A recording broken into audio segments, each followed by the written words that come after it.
go for a job interview, you likely dress up. In the world of thought leadership, every time you put your ideas out into the world, it's very similar to a job interview. Your audience is evaluating your ideas to see if they're a fit and useful to them.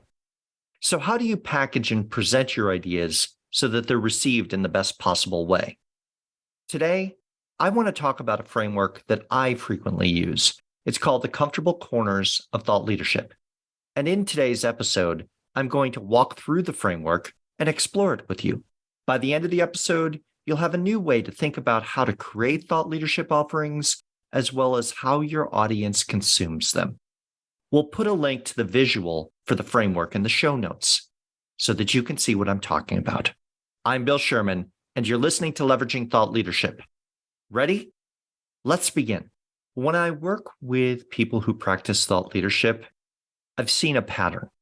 Some people default to long form writing. You'll hear them talk about, oh, my next book will, or I've got 3 more books in mind, or I'm working on this research piece. They focus on long form. Other people focus on short form pieces. They may do video or they may do infographics. I think one of the things that I've seen over the years is that most people gravitate to a format, maybe 2, that they are most comfortable with. And that's useful in the sense that it allows you to get your best expression of the ideas out there. However, you may run into some barriers, and that's what I want to talk about today. There's a difference between your comfort with the idea and your comfort with the modality. So let's think about this for a moment here. I had a client some years ago who came to me and said, look, I'm happy to do thought leadership in the world, but if you tell me I have to write a book, I'll throw it at you. I have no interest in writing a book. I have dyslexia. I have ADHD. This would be torture for me. That individual had a low degree of comfort with the format, even though he had a high degree of comfort with his ideas. And so he was going to struggle because of that low degree of comfort with the modality. And we talked, and he said, I like making documentary films. It's a format I'm comfortable with. I know how to do this. If you tell me I can make a documentary, that's great. I'll look forward to doing that work, and I'll be energized, and I'll be at my best. So here I want to pause for a moment and ask a question. Where do you gravitate? Do you think of short form articles, something that you write maybe on a plane flight, or you open up LinkedIn and you write and post something? Or do you spend your time focusing on long form? Some people get stage fright when they are asked to present to an audience, especially if it's a large audience. Other people thrive for it. Where do you shine in terms of modality? Think about this in the format of a 2x2 matrix. If you have low comfort with the modality and low comfort with the idea, you're going to struggle because that's a modality where you're not at your best, as well as you're trying to work out the idea. You're still trying to figure out the way to tell the story or the data or the examples that bring the idea to life. And if you try to work out an idea in a modality you're not comfortable with, it's going to be difficult, perhaps a nightmare. Now, when you're comfortable with the ideas, you have an ability to explore them in modalities that you may not be comfortable. As we all know, new technology comes out. And when new technology comes out, that means you have to learn new processes. And find new ways to express an idea. So if you have a high degree of comfort with the idea, it's okay to explore and try new modalities because you can rely on your confidence with the idea. That ability to say, I've never done this before in this format, but I know exactly what I'm talking about, makes it easy to lean into this new modality. So that's based on comfort with the idea and then discomfort with the modality. Let's look at the top part of the 2x2 matrix. There are times when you're working through an idea or you've got an idea that's percolating, but it's not fully formed. Then is a time for you to go back to modalities you're most comfortable with. If you're a writer, write, think your way through the idea. If you're a person who uses scrap of paper to make doodles or you use Post-its, go ahead and do that. If you need to pull out your phone and start recording ideas, either through video or just an audio recorder, use whatever modality you need to think through the idea. And the reason I say this is when you have low comfort with the idea, you're probably not putting this idea out into the world yet. And so this is sort of an internal development process. Go ahead and think them through. Use the tools that you're most comfortable with. Then, when you're comfortable with the idea and the modality, guess what? That's your time to shine because you know how to express that idea in a format that you're incredibly comfortable with. If you're a keynote speaker, you walk on stage, the audience lights up, and they follow your idea step by step all the way through the presentation. If you're a writer, you build a great article. Maybe you publish it in HBR, maybe you publish it in a journal, wherever, but you know that you are firing on all cylinders. And that is your time to shine. So if you think about this 2x2 matrix, allows you to think about which modalities you should use based on your comfort with the idea and the modality.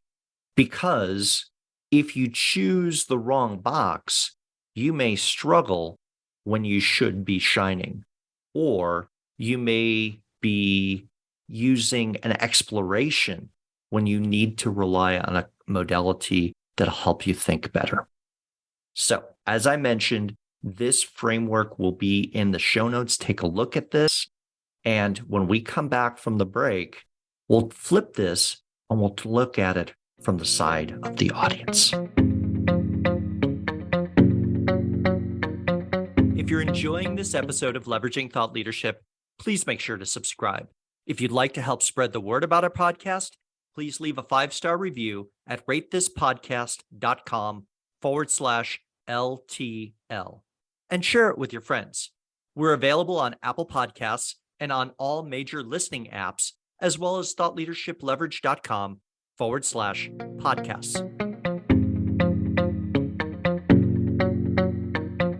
All right, so now let's flip the framework, the comfortable corners of thought leadership, and think about your target audience. In most cases, 80-90% of your audience will be less comfortable with your idea. If you're presenting at an academic conference, if you're speaking to peers who understand your idea really, really well, then they may have a high degree of comfort with your idea. That's an exception. In most cases, most of the time when you're practicing thought leadership, your target audiences will have a low, maybe a mid degree of comfort with your idea. And that's important to remember, and in fact, critical to remember. Because if you look at the comfortable corners, then you have to think about how will your ideas be received. If your audience is both uncomfortable with the idea or new to the idea, and they are uncomfortable with the modality that you're putting out, they are destined to struggle with your idea. And that struggle will only occur if they have to go through your idea. They are more likely to abandon your exploration of your idea. And they'll go, hey, that's not for me. They may not even see where your idea has been placed in the modality that you put out into the world. Let me unpack that for a moment. So if you're writing long form books and your target audience is a set of leaders who, yeah, they'll read a book or two a year, but at this point, they're looking for short form, distilled content that they can consume quickly, then no. A book format is a full meal when they're looking for a quick snack or an appetizer. Now, if you've targeted your audience properly and your audience is curious for your idea and they're willing to approach it, you also have to put it in the right modality. And here, the most comfortable corners for your audience are the modalities they most frequently consume content and ideas. Because remember, they have a low degree of comfort at this point with the idea. They may be curious, but you need to meet them in a modality where they already have a high degree of comfort. You need to give them time and space to think to the level and the degree so that they can digest your idea. So this sets up a bit of a paradox.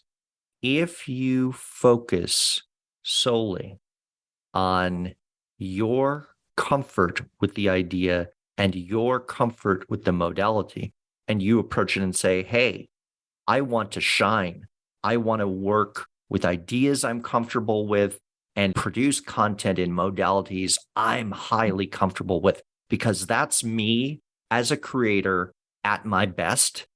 You run the risk that your audience will not be receiving the content because the modalities that you're comfortable with may not be the modalities your audience is comfortable with.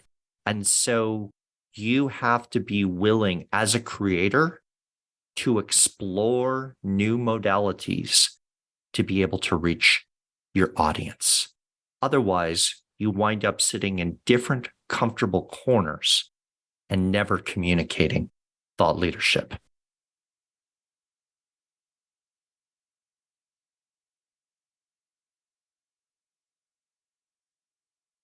When it comes to modalities, we all default to the modalities we're comfortable with, both in creation and consumption. And that's something that you have to, as a thought leadership practitioner, be constantly aware of.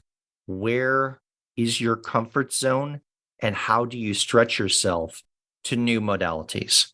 Where is your audience's comfort zone and how do you meet them there? If you focus on those two questions, you are more likely to reach your audience in a place and a time where they're ready to consume ideas. And with that, I encourage you to start using the comfortable corners of thought leadership. As I said, it has been incredibly useful to me over the years. And until next time, thanks for listening to Leveraging Thought Leadership. If you're interested in organizational thought leadership, then I invite you to subscribe to the OrgTL newsletter. Each month, we talk about the people who create, curate, and deploy thought leadership on behalf of their organizations. Go to the website orgtl.com and choose Join Our Newsletter. I'll leave a link to the website as well as my LinkedIn profile in the show notes. Thanks for listening, and I look forward to hearing what you thought of the show.